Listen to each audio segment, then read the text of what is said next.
Волевая, дерзкая, щедрая, справедливая и талантливая. Такой вспоминают поэтессу Васфия Кипчакову, которой в этом году исполнилось бы 85 лет.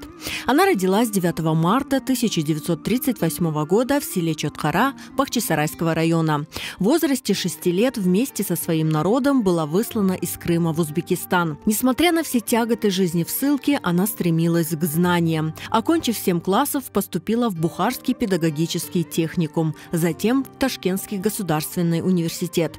25 лет Васфия Кипчакова проработала учителем русского и узбекского языков в Узбекистане и Киргизии. И все это время она писала стихи.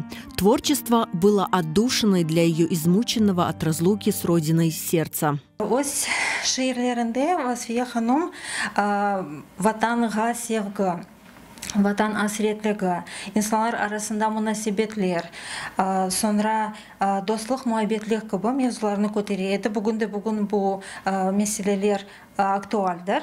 Оның шиирлері бір sıra шиирлері елді журналарында чоқча басылайды. Ондан ағар Ленин байрағы газеталарында, Ян Дүния, Қырым, Достық газеталарында. Қайт етмек керек, Васфия ханым Илхам әдеби бірлешмесінің фаал азалардан бірі еді. Васфия ханым сөздерінде бестекерларымыз ерларда yazғанлар, олар да жинтықларда бар. В творчестве Васфии Кипчаковой было много стихов, посвященных детям. В них она делилась воспоминаниями из своего счастливого детства. Все ее стихи и рассказы собраны в 3 сборниках, изданных незадолго до ее смерти. Васфия Кипчакованың 3 шиири жиынтығы бар. Екі жиынтығы 2004 сенесі Түркияде нешір олынған еді латин арифлерінен. Ве 2017 сенесі Юрек сырларым адлы жиынтығы мұнда енді Қырымда нешір етілді. «Моя родина – источник моего творчества», – говорила сама поэтесса. В Крым после долгой разлуки Васфия Кипчакова вернулась в 1988 году.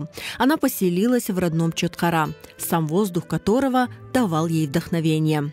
Қайтқан соң кенеде ось көйне қайтып келді ве иджатнен бері-бірлікте ұжалық зенатынен да оғырышайды. Өзі қайтыткенне көре туған топрағында иджат етмеге шиирлер язмаға она илхам береді. Васфия Кипчакова ушла из жизни 1 ноября 2017 года в Бахчисарае, но ее стихи, полные любви, продолжают жить на родной земле.